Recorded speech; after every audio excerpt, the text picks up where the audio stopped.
Okay, so we're almost done. So here's my inside. So I have my cupboard.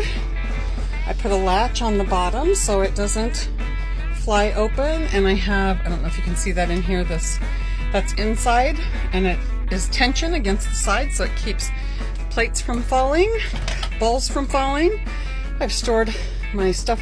I wrap the microwave plate in a dish mat, and then of course my toaster and my bread. This is kind of our junk drawer, except for the wine. But that we kind of put stuff in that we'll kind of put out and set around when we're parked. We've got the bed, the mattress up, so when we pull in the slide, it doesn't hinder that.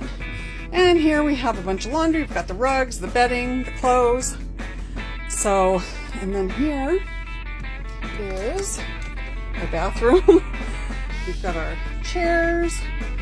We've got that one tub is dog food. The other is our our hamper, but it's full of stuff. That's our winterization stuff from outside. So I think I am ready to pull this thing in.